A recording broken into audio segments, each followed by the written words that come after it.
That's the latest absurdity from the possessed Democrats. Trump has syphilis. And, well, it's so obvious you can tell by, well, just looking at him. Look at how crazy he became during the Zelensky Oval Office meeting. It's got to be syphilis. Well, the communists of the deep state, just when you think they can't get any lower, somehow they find a way. Remember, this is the crowd that refused, not just didn't, they refused to applaud a 13-year-old boy cancer survivor, the young widow of a slain cop, a hostage reunited with his mother, and the mothers of young girls raped and killed by illegal aliens. Couldn't clap, couldn't smile and cheer, and couldn't shed a tear or display a single drop of compassion. But with just hours, within hours of that horrific display that will come back and haunt them, it was that bad, they're never going to live that down. Now the accusation erupts from the pits of the communist pit that Trump has syphilis. That's the latest absurdity from the possessed Democrats. Trump has syphilis. And, well, it's so obvious you can tell by, well, just looking at him. Look at how crazy he became during the Zelensky Oval Office meeting. It's got to be syphilis.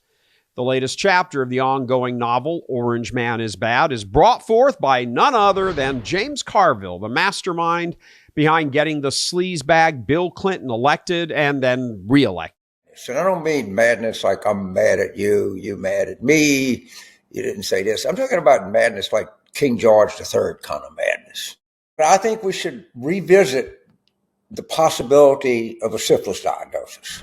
In his more level-headed days back in 1992, he coined the phrase, "It's the economy, stupid," which of course propelled Clinton right into the arms of the Oval Office. So for a man of that renown to also lose his mind, along with the rest of the Democrats, well, that just goes to show that there doesn't really appear to actually be a bottom to their insanity. They will say and do and repeat absolutely anything to tear down Trump. It's their sole reason for existence. And yes, if that sounds like something related to the demonic, you're bang on. Like demons, the communist Democrats have staked out a position of just pure hate for no other reason than just hate. They have no agenda, no plans, no policy, no ideas, no love of country, no love or concern for neighbors, nothing. They simply live in juxtaposition to Trump. He's the host, and they are the parasites. This is why his comment directed at that group during his speech last week was so spot on. This is my fifth such speech to Congress. And once again, I look at the Democrats in front of me, and I realize there is absolutely nothing I can say to make them happy or to make them stand or smile or applaud. Nothing I can do. I could find a cure to the most devastating disease, a disease that would wipe out entire nations, or announce the answers to the greatest economy in history, or the stoppage of crime to the lowest levels ever recorded. And these people sitting right here will not clap, will not stand, and certainly will not cheer for these astronomical achievements. They won't do it, no matter what. Boom, bang on. What the president did not elaborate on, however, with regard to the Democrats, is why. Well, here's the answer. They have so completely and utterly given themselves over to evil that their very natures, not their mere actions, their natures have become perverted. They're like the scorpion in the old adage who asks the frog to let him ride on his back to cross the river. Now, the frog smartly objects and says, well, if I do that, you're going to sting me and I'll die. The scorpion says in response, don't be silly. If I did that, we would both drown. Accepting the reasonableness of that, the frog agrees, and the scorpion gets on his back, and the frog starts going across the river. Halfway across the river, the scorpion stings the frog, and they both begin to drown.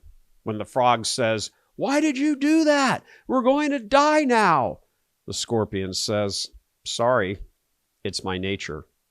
The communist Democrats have become that scorpion now. They don't care who or what they kill or destroy, including themselves, apparently. Their only mission is just to destroy.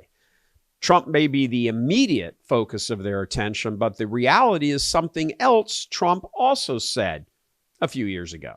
And they're very sick. They're mentally sick.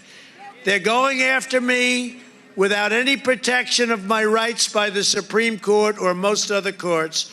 In reality, they're not after me. They're after you. And I just happen to be the person that's in the way. That's what they're after. It's been going on for years. But many Americans, thankfully, are catching on to all of this truth. In a recent interview we did with Rasmussen's Mark Mitchell, he said their polling revealed that more than any other single issue, Americans view the Democrats as the largest single threat and enemy of the country. Now, the number one enemy, according to voters, is the Democrat Party facing America, then China, then the Republican Party, then Russia.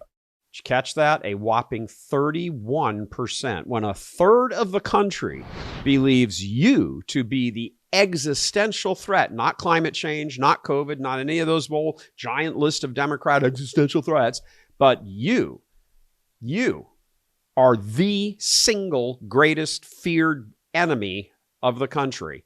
Well, the only possible response is, thank God the truth is finally coming out. And coming to you from Houston, Texas, yeehaw, I'm Gary Michael Voris. God love you.